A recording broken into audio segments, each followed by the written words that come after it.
ஒரு சட்டமன்றம் முழு மனதோடு இருக்கக்கூடிய எல்லா உறுப்பினர்களும் ஒன்றிணைந்து நிறைவேற்றிய மசோதா.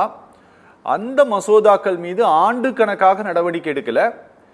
அதுக்காக வழக்கு தொடுத்து அந்த வழக்கு வருடக்கணக்கில் நடந்து அந்த வழக்கின் மீது ஒரு தீர்ப்பை இந்த நாட்டினுடைய உச்சபட்ச விசாரணை அமைப்பு கொடுத்திருக்குது சார். இவங்க இதை ஒரு அணு ஏவுகணை போல இவங்க டெமோக்ரஸி மேல இதை தொடுத்து இருக்கிறாங்க. இது நல்லதில்ல இப்படின்ட்டெல்லாம் பேசி இருக்கிறவரும் வழக்கறிஞரும் கூட தான் சார். இது ஏதாவது ஒரு இம்பாக்டை ஏற்படுத்துமா சார் ஜுடிஷியரிக்குள்ள இவருடைய இந்த பேச்சு? வணக்கம் அரவிந்த். நீங்க அவரு துணை ஜனாதிபதி ஒரு வழக்கறிஞர், சரி ஏற்றுக்கொள்கிறேன். அவர் துணை ஜனாதிபதி நிச்சயமாக அதுவும் நியமனம் செய்யப்பட்ட ஒரு பதவி, அதையும் ஏற்றுக்கொள்கிறேன். ஆனால் அவர் என்ன பேசுறாருன்னா நீங்க நல்லா பார்க்கணும். உச்சநீதிமன்றம் கொடுத்த அந்த தீர்ப்பு ஆர்டிக்கல் நம்மளுடைய அரசியலமைப்பு சட்டம், the கான்ஸ்டிடியூஷன்ல article 142 of the Indian Constitution grants Supreme Court broad discretionary power to ensure complete justice. Underline complete justice in any matter pending before it. This means the court can issue orders, decrees, directions necessary to resolve disputes comprehensively. Okay. Even if they deviate from existing laws. Underline பண்ணுங்க. Okay. Even if they deviate from existing laws. Okay. The court's decision under Article 142 are enforceable throughout India. இங்க நீங்க பார்க்கணும், அவர் என்ன சொல்றாருன்னா article 142 ஒரு missile போன்ற ஏவுகணை போன்ற தாக்குதல் நடத்துகிறார்கள் உச்சநீதிமன்றம் அப்படின்னு சொல்றாங்க. நான் என்ன சொல்றேன், நம்ம மக்கள் ஜனநாயகத்தில் இருக்கோம். மக்களால் தேர்ந்தெடுக்கப்பட்ட ஒரு பாராளுமன்றம். இவர்கள் பாராளுமன்றத்தால் தேர்ந்தெடுக்கப்பட்ட ஜனாதிபதி, துணை ஜனாதிபதி. அப்படி இருக்கும்போது everybody has their own limits, Lakshmana ரேகைன்னு சொல்லுவாங்க. அதை கிராஸ் பண்ணாத வரைக்கும் எல்லாமே நல்லபடியாக தான் இருக்கும். அதாவது நான் இன்னொரு விஷயம் சொன்னோம், பரமசிவன் கழுத்துல இருக்க பாம்பு கேட்டுச்சான் கருடா சௌக்கியமானு. எல்லாரும் இருக்க வேண்டிய இடத்துல இருந்தா எல்லாரும் சௌக்கியமே. அதான் உச்சநீதிமன்றம் சொல்கின்றது. இந்த தீர்ப்பை அப்படிதான் நான் புரிந்து கொள்கிறேன். ஓகே. ஏன்னா அவங்கவுங்க இடத்துல இருந்தா பிரச்சனையே கிடையாது. when the president, when the governor commits a wrong or அவங்க ஒரு அன்கான்ஸ்டிடியூஷனலா ஒரு முடிவை எடுக்கிறாங்கன்னா உச்சநீதிமன்றத்துடைய கடமை. ஏன்னா மக்கள் உச்சநீதிமன்றத்தையும் நீதிமன்றங்களை நம்பிதான் இருக்கிறோம். சாதாரண குடிமகனுக்கும் ஜனாதிபதிக்கும் ஒரே சட்டம் என்று மேடைக்கு மேடை எல்லாரும் பேசுகிறோமே. எதை பேசுகிறோம்? இதை தான் பேசுகிறோம். ஓகே. நெற்றிக்கண்ணை திருப்பினும் குற்றம் குற்றமே நான் சொல்றோம். குற்றம் யார் செய்தாலும் அது நீதிபதியாக இருந்தாலும் ஜனாதிபதியாக சட்டம் ஒன்றுதான் என்பது இந்த நாட்டினுடைய சட்டம், அரசியலமைப்பு சட்டம் சொல்கின்றது. அப்படி இருக்கும்போது நம்ம உச்சநீதிமன்ற தீர்ப்பு மக்கள் நலனில் தான் இந்த உச்சநீதிமன்ற தீர்ப்போ. இப்ப இவங்களே உதாரணத்துக்கு சொல்றேன், கடந்த 10-11 ஆண்டுகளாக உச்சநீதிமன்றம் பல தீர்ப்புகள் வழங்குச்சு. அயோத்தியா தீர்ப்பு, ட்ரிபிள் தலாக்கு, இதெல்லாம் தனக்கு வந்தா ரத்தம், மற்றவங்களுக்கு வந்தா தக்காளி சட்னியா? இல்ல அப்படியே மாத்தி சொல்லுவோம், தனக்கு வந்தா தக்காளி சட்னி, மற்றவங்க வந்தா ரத்தமா? இல்ல எப்படி வேணா நீங்க ட்விஸ்ட் பண்ணிப்பீங்களா? அதாவது நம்ம ஒன்று பண்ண உச்சநீதிமன்றம் தலையெடுத்து அப்ப எல்லாத்தையும் எல்லாருக்குமே பிரச்சனை இருக்குது தீர்ப்புல. சார் ரிவர்ஸ் பண்ணிடலாமா எல்லா ஜட்ஜ்மெண்ட்ஸும்? உச்சநீதிமன்றம் தானே தீர்ப்பு கொடுத்துச்சு.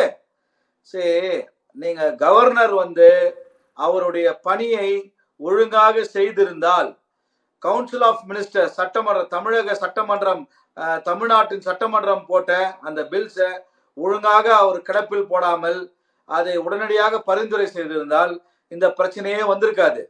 கவர்னர்ஸ் ஆபீஸ் அவர் ஒரு குறிப்பிட்ட கட்சியின் மாவட்ட செயலாளராக செயல்படும் போதுதான் பிரச்சனை உருவாகிறது.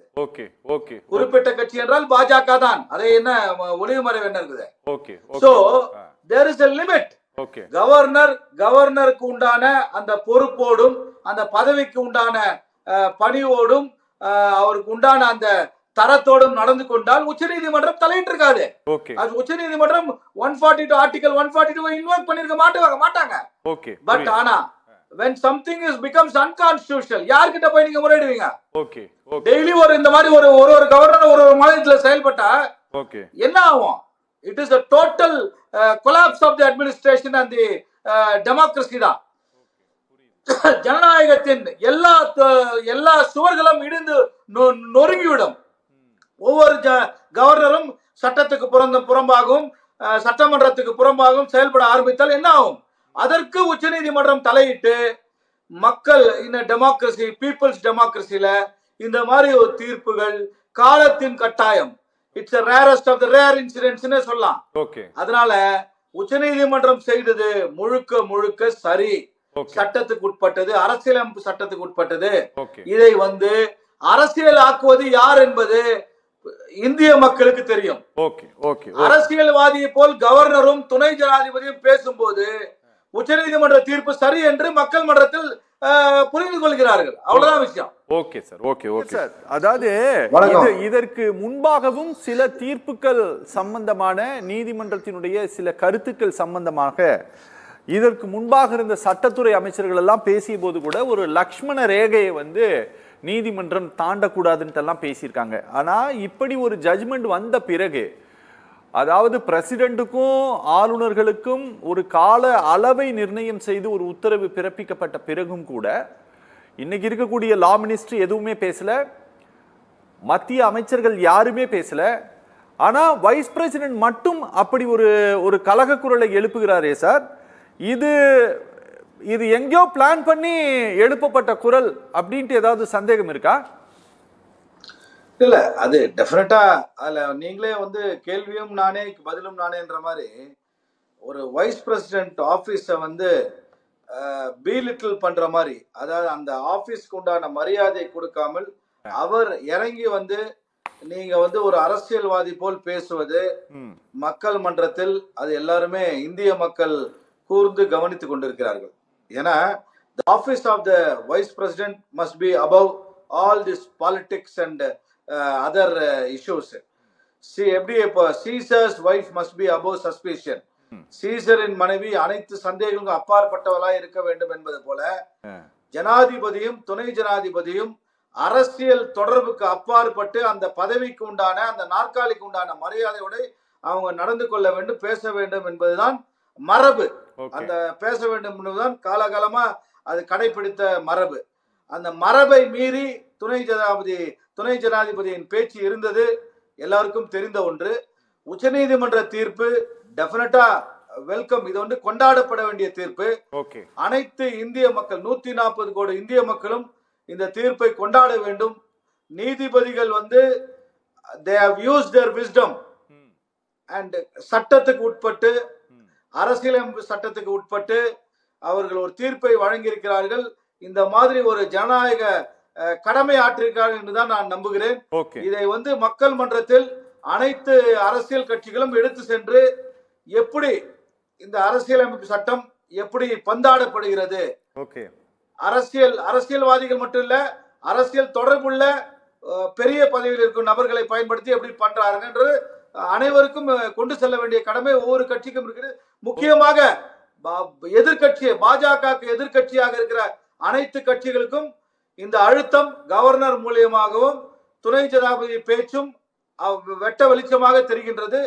கவர்னர்கள் தொடர்ந்து அத்துமீறி கொண்டு இருப்பதை உச்சநீதிமன்றம் ஒரு முற்றுப்புள்ளி வைத்தது. அது வரவேற்கத்தக்க ஒரு தீர்ப்பு.